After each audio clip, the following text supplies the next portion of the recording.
नमस्कार दोस्तों, मैं धर्म सिंह आज आपके लिए लाया हूँ बायोमेट्रिक, टेलीमेडिसन और नैनो टेक्नोलॉजी। तीनों ही शब्द बहुत ही इंटरेस्टिंग और आज के ज़माने की बहुत ही नई टेक्नोलॉजी के साथ आने वाला जो समय है वो तीनों का ही है। और आम बोलचाल की भाषा में इनका उपयोग बायोमेट्रिक का तो आजकल बहुत होता है। और आने वाला जो समय होगा वो टेलीमेडिसन और नैनो टेक्नोलॉजी का होगा, इसलिए हमें इसके बारे में होना पता चाहिए पूरा। आज मैं आपको इन तीनों जो नई टेक्निक्स है इनके बारे में एक एक करके बताऊंगा। बायोमेट्रिक्स क्या होती है, टेलीमेडिसिन क्या होती है और आने वाला जो समय है नैनो टेक्नोलॉजी का वो क्या होता है। तो आप पूरे वीडियो में हमारे साथ बने रहिए और देखिए बायोमेट्रिक, टेलीमेडिसिन और नैनो टेक्नोलॉजी, जो कि हमारे बोर्ड की क्लास के साथ साथ जो कि हमारी बायो की 12th की क्लास में एनसीईआरटी में है, वो यूपीएससी के सिलेबस में है, आरपीएससी के सिलेबस में है। तीनों ही दृष्टि से बहुत ही इम्पोर्टेंट और आज का बहुत ही उपयोगी वीडियो आपके लिए होने जा रहा है। देखिए पूरे वीडियो को, बीच में बिल्कुल ना छोड़े अंत। शुरुआत करते हैं बायोमेट्रिक। यह व्यक्तियों के शारीरिक एवं व्यवहारिक गुणों के आंकड़ों का विश्लेषण और मापन करता है। देखिए किसका, शारीरिक, और दूसरा इसके साथ साथ व्यवहारिक गुणों का भी विश्लेषण करता है, यानी सारी शारीरिक चीजों को भी देखता है, साथ में व्यवहारिक गुणों को भी देखता है। बायोमेट्रिक यानी हिंदी में कहते हैं ज्यामिति या बायोमेट्रिक शब्द जैविक आंकड़ों और तथ्यों की माप और विश्लेषण के विज्ञान और प्रौद्योगिकी है। अंग्रेजी शब्द बायोमेट्रिक्स दो शब्दों से मिला है, बायोस यानी जीवन, मेट्रॉन यानी मापन, यानी जीवन को मापना। तो ये प्रणाली होती क्या है? यह एक प्रणाली है जिसके द्वारा व्यक्ति के एक या ज्यादा जैविक लक्षणों का आकलन करते हुए उसकी विशिष्ट पहचान सुनिश्चित की जाती है। यानी या तो उसका एक लक्षण देखेंगे या एक से ज्यादा जैविक लक्षण है, उनको देख करके और उसकी पहचान सुनिश्चित की जाती है कि वही यह जो व्यक्ति है वो ही व्यक्ति जिसकी हम आइडेंटिफाई कर रहे हैं वो कंफर्म हो, उसके लिए बायोमेट्रिक। आजकल ऑफिसों में सब जगह बायोमेट्रिक हाजिरी लगाए, अटेंडेंस लगाई जा रही है, बायोमेट्रिक सत्यापन कराया जा रहा है। हमारा जो आधार कार्ड बनता है वो किसके आधार पर है? बायोमेट्रिक के आधार पर है। बायोमेट्रिक सत्यापन का आधार यह है कि प्रत्येक व्यक्ति विशिष्ट, यूनिक है और उसे उसके स्वाभाविक शारीरिक और व्यवहारिक गुणों के द्वारा पहचाना जा सकता है। देखिए कितनी बहुत ही बड़ी बात कही है कि प्रत्येक व्यक्ति विशिष्ट है। इस वर्ल्ड के अंदर जो व्यक्ति है वो अपने आप में एक विशिष्ट है, एक यूनिक है, उसमें अपने आप में एक विशेषता है और उस एक विशेषता के द्वारा ही उसकी पहचान की जाती है। वो विशेषता उसकी शारीरिक हो सकती है और वो विशेषता उसकी व्यवहारिक गुणों के द्वारा पहचाना जाता है। यही बायोमेट्रिक्स प्रणाली की खास बात है। शारीरिक लक्षण पहचान करता है। वे शारीरिक लक्षणों को कैसे पहचानते हैं? फिंगरप्रिंट की, वही हर व्यक्ति की अपनी एक फिंगर है, उसकी प्रिंट है यानी रेखाएं हैं, वो यूनिक है, सब में किसी के साथ नहीं मिलती। इसे बोलते हैं हैंड ज्योमेट्री। रियरेबल ज्योमेट्री, रेटिना, जितने प्रत्येक व्यक्ति की रेटिना की जो पहचान है वो अपने आप में है। आइरिस पैटर्न सबका अपना यूनिक है। वॉइस वेव सबकी अपनी यूनिक है। डीएनए सिग्नेचर सबका अपना यूनिक है। और फेस एंड स्मेल, ये सबकी एक अपनी यूनिक आइडेंटिटी है जिसके शारीरिक लक्षण के आधार पर पहचाना जाता है। दूसरा है व्यवहारिक लक्षण। किसी व्यक्ति का व्यवहार, शारीरिक भाव भंगिमा भी एक यूनिक होती है जो कि दूसरे से नहीं मिल सकती। तो इस तरह से बायोमेट्रिक्स की सहायता से हम उसके शारीरिक लक्षणों से और व्यवहारिक लक्षण, जिसमें विशेषकर शारीरिक लक्षणों से पहचान का उपयोग किया जाता है। अगला शब्द है बायोपायरेसी। जब कंपनियां किसी देश की अनुमति के बिना उस देश के जैविक संसाधनों, उनसे प्राप्त उत्पाद और उन संसाधनों के बारे में परंपरागत ज्ञान का व्यवसायीकरण करती है तो यह बायोपायरेसी कहलाती है। यानी किसी देश ने कोई जैविक उत्पाद बनाया और उस उत्पाद का हूबहू प्रोडक्शन बिना उसकी परमिशन के कोई दूसरा देश या करने लग जाता है तो उसको कहते हैं बायोपायरेसी। आजकल अखबारों में सुर्खियां रहता है। और एक बहुत ही चिकित्सा के क्षेत्र में जो एक क्रांतिकारी कदम होने जा रहा है, जिस पर अभी सरकार आगे बढ़ रही है और आने वाला जो समय होगा, जो कोरोना काल है उसको देखते हुए आने वाला समय है, वो टेलीमेडिसिन का ही है। कैसे है टेलीमेडिसिन? वैसे बहुत पुरानी है। इस शब्द का प्रयोग सन 1970 में, सन 1970 में यानी आज से लगभग 50-51 साल पहले किया गया। टेलीमेडिसिन का दूसरा शाब्दिक अर्थ होता है, अगर हिंदी में देखें, दूर से चिकित्सा। किससे करना? दूर बैठे ही चिकित्सा करना। कोरोना काल में संपर्क में आना तो बहुत खतरनाक साबित हो सकता है। और वैसे भी आगे हम देखेंगे कि क्यों दूर से ये टेलीमेडिसिन की आवश्यकता है, कैसे इसका आम आदमी को जो है फायदा होगा। टेलीमेडिसिन नैदानिक चिकित्सा का अनुप्रयोग है, जिसके अंतर्गत चिकित्सा संबंधी सूचना है, जिससे चिकित्सा संबंधी सूचना यानी सलाह दूरभाष या अंतरजाल के माध्यम से दी जाती है। यानी दूरभाष से, यानी टेलीफोन, मोबाइल से या इंटरनेट के माध्यम से दूर से बैठे बैठे ही उसकी चिकित्सा के लिए सलाह दी जाती है, वो होती है टेलीमेडिसिन।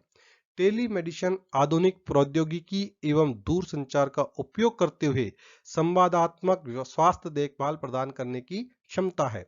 इसमें टेली चिकित्सा केंद्र यानी चिकित्सकीय विशेषज्ञों का एक सेंटर होता है।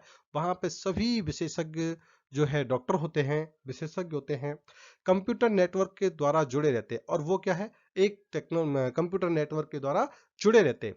इन केंद्रों की सहायता से किसी बीमारी की जांच एवं इलाज हेतु चिकित्सा विशेषज्ञों की परामर्श सुविधा को विश्व के किसी भी स्थान पर उपलब्ध कराया जा सकता है। देखिए, टेलीमेडिसिन के अंदर क्या होगा? एक आदमी कहाँ बैठा है? इंडिया के अंदर बैठा है, और उसके क्रिटिकल डिजीज है और उसको ट्रीटमेंट करवाना है। जो यूएसए में बैठे हुए डॉक्टरों का एक पैनल है, स्पेशलिस्ट है, वो टिकट। अब अमेरिका जाकर के इलाज करवाना बहुत महंगा है, ये अमेरिका से डॉक्टर बुलाना बहुत ही मुश्किल का काम है। तो उसके लिए टेलीमेडिसिन की वहां से एक नेटवर्क, इंटरनेट के माध्यम से जो है वहां के डॉक्टरों का स्पेशलिस्ट है, वो उस जो मरीज है, पेशेंट है, जिस हॉस्पिटल के अंदर हॉस्पिटलाइज है, वहां के उनसे डॉक्टरों से जुड़ता है। और वो वहां से बैठे बैठे ही मेडिसिन और उसकी चिकित्सा की सलाह यूएस अमेरिका में बैठे बैठे यहाँ पर दे देते हैं। तो अमेरिका के डॉक्टरों का यहाँ पर फायदा मिल जाता है। इसी तरह एम्स दिल्ली में बैठे हुए डॉक्टर आने वाले समय में हमारे जो गांव है, पंचायत हेडक्वार्टर पर ऐसे सेंटर बनाए जाएंगे कि अगर कोई पेशेंट है और उसको बड़ी प्रॉब्लम है, ज्यादा क्रिटिकल डिजीज है, तो वो दिल्ली जाकर के, दिल्ली में इलाज करवाना बहुत महंगा है और मुश्किल है, तो वहां से बैठे हुए डॉक्टर चिकित्सकीय द्वारा, सलाह के द्वारा और इस टेलीमेडिसिन की सहायता से ग्राम पंचायत हेडक्वार्टर पर जो है चिकित्सा कर सकेंगे। इसलिए टेलीमेडिसिन के द्वारा चिकित्सा के क्षेत्र में बहुत ही क्रांतिकारी कदम होने वाला है, इसलिए बहुत जरूरी है। टेलीमेडिसिन के पीछे आधारभूत उद्देश्य ग्रामीण जनसंख्या को सेवा प्रदान करना है। यह उतना ही आसान है जैसे कोई दो स्वास्थ्य देखभाल विशेषज्ञ फोन पर रोगी के बारे में चर्चा कर रहे हो। इसके उपयोग से ग्रामीण क्षेत्र के लोगों को अधिक फायदा होगा, क्योंकि 75% योग्य पेशेवर चिकित्सक शहरों में रहते हैं। इस तकनीक के विस्तार से ग्रामीण क्षेत्र के लोगों को अच्छी स्वास्थ्य सेवा का लाभ मिल सकेगा। सूचना प्रौद्योगिकी मंत्रालय ने चिकित्सा टेली चिकित्सा हेतु सर्वप्रथम केरल के तिरुवनंतपुरम से केसर नेट परियोजना प्रारंभ करी है। यानी केरल के अंदर इस टेक्नोलॉजी पर काम शुरू हो चुका है और वहां इसको प्रायोगिक ट्रायल रूप में काम कर रहे हैं। तो ग्रामीणों के लिए ये बहुत ही जो है वरदान साबित होगी टेलीमेडिसिन। अब बात आती है बायोटेररिज्म। जैव आतंकवाद जैविक हथियारों के प्रयोग द्वारा फैलने वाला आतंकवाद है। जैविक हथियारों के अंतर्गत विभिन्न जैविक कारक जैसे वायरस, बैक्टीरिया या टॉक्सिन्स का जानबूझकर प्रयोग किया जाता है, जो बहुत बड़े पैमाने पर बीमारी फैलाने का या मृत्यु का कारण बनता है। देखिए, बायोटेररिज्म यहाँ क्यों लिया है?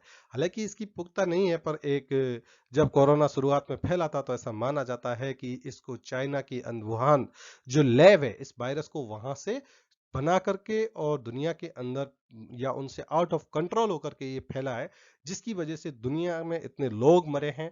तो ये एक तरह का बायोटेररिज्म है। यानी कोई भी देश या कोई संस्था जो है वायरस, बैक्टीरिया या टॉक्सिन्स का जानबूझ प्रयोग करती है और जिससे बहुत बड़े पैमाने पर बीमारी फैलती है, मृत्यु का कारण बनता है, उसे कहते हैं बायोटेररिज्म। कोरोना एक बायोटेररिज्म है या नहीं है, ये एक आगे का विषय है, परंतु ऐसी होते हैं। इन जैविक कारकों की रोग फैलाने की क्षमता एवं चिकित्सकीय उपचार के प्रति प्रतिरोधक गुणों को बढ़ाकर इन्हें और ज्यादा हानिकारक बनाया जाता है। मनुष्य, पशु और पौधों की जीवन प्रणाली में प्रवेश करने के बाद इन्हें पहचानना मुश्किल होता है, क्योंकि कई घंटों व दिनों तक रोग के लक्षण उपस्थित नहीं होने देते। इन्हें हवा, जल और भोजन के द्वारा फैलाया जाता है, जैसा कि कोरोना के मामले में हो रहा है। और कोरोना के मामले में इतना हो रहा है कि ये नित्य नए वेरिएंट यानी अपने उत्परिवर्तन करके नए नए रूप में आकर के मानव जीवन को अस्त व्यस्त कर रहा है। कैबिनेट की वैज्ञानिक सलाहकार समिति की सिफारिश के आधार पर भारत सरकार द्वारा 1982 में राष्ट्रीय जैविक बोर्ड की स्थापना की गई, यानी जैव प्रौद्योगिकी के लिए। आगे एक बहुत ही महत्वपूर्ण और अंतिम अपना टॉपिक है आज का, नैनो टेक्नोलॉजी। नैनो तकनीक का एक विज्ञान, अभियांत्रिकी एवं प्रौद्योगिकी है जिसका प्रयोग नैनो स्केल, जो करीब 1 से 100 नैनोमीटर तक होता है, किया जाता है। अब एक नैनोमीटर क्या होता है कि 1 मीटर के अंदर 10 की पावर -9 मीटर का जब भाग देते हैं और उसका जो एक भाग निकलता है वो होता है 1 नैनोमीटर, यानी बहुत ही छोटा जो कण है वो नैनोमीटर। पदार्थों के लघुकरण से नैनो कणों का निर्माण होता है। नैनो पदार्थ का व्यवहार सामान्य पदार्थ के व्यवहार से अलग, इसका कारण क्वांटम इफेक्ट है। नैनो तकनीक के अंतर्गत अति लघु चीजों के अनुप्रयोग का अध्ययन किया जाता है, यानी बहुत ही सूक्ष्म चीजों के उपयोग। इसके द्वारा उच्च रूप से विकसित और कार्य क्षमता वाले उत्पादों का निर्माण हो पाएगा। नैनो टेक्नोलॉजी की सहायता से क्या होगा कि बहुत प्रोडक्शन करने वाले उत्पादों का निर्माण होगा। नैनो टेक्नोलॉजी का उपयोग जीन क्षेत्र में, देखिए बहुत ही इंपॉर्टेंट चीज है, जीन क्षेत्र में या कोशिका स्तर पर कार्य करने हेतु किया जाएगा।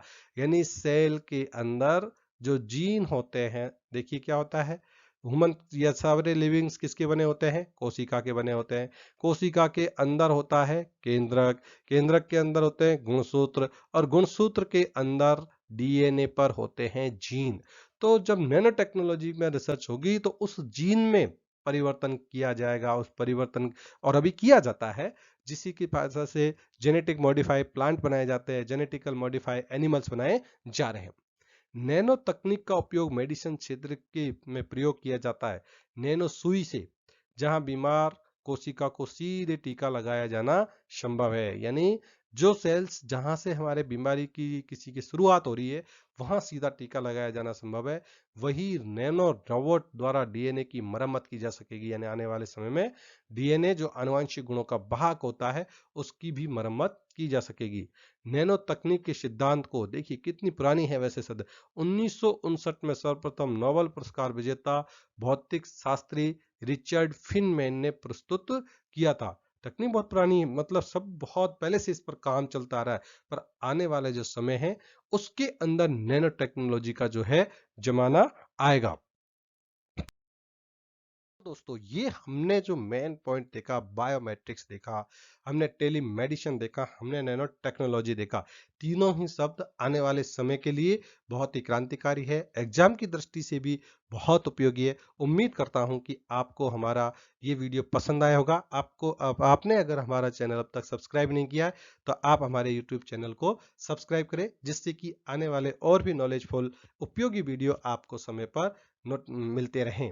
दोस्तों किसी भी इंसान की जिंदगी की उपलब्धि को इससे नहीं आंका जाना चाहिए कि उसे क्या मिला, यानी कोई भी सफल हुआ है या नहीं हुआ है, इससे नहीं कि उसने क्या मिला, बल्कि इससे आंका जाना चाहिए कि वे क्या बन गया, जो वो पाना चाह रहा था उसको पाने में। जैसे कोई व्यक्ति यूपीएससी की तैयारी कर रहा है, आरपीएससी की तैयारी कर रहा है, कंपटीशन की तैयारी कर रहा है, अब वो कंपटीशन की तैयारी फाइट किया या नहीं किया वो बाद का मामला है, पर उस तैयारी के दौरान उसमें कितना जीवन को सुधारा है, कितना जीवन को उसने उन्नत किया है, कितना नया ज्ञान सीखा है, कितना व्यवहारिक बना है, कितना उसने दुनियादारी जानी है, दुनिया संघर्ष को जाना है, यह बहुत ही इम्पोर्टेंट है।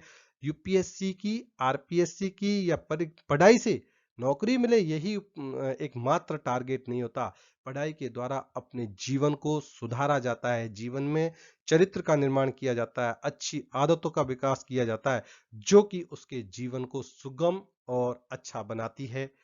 मैं उम्मीद करता हूं कि आपको हमारा वीडियो पसंद आया होगा। जय हिंद, जय भारत। मिलते हैं अगले वीडियो के साथ।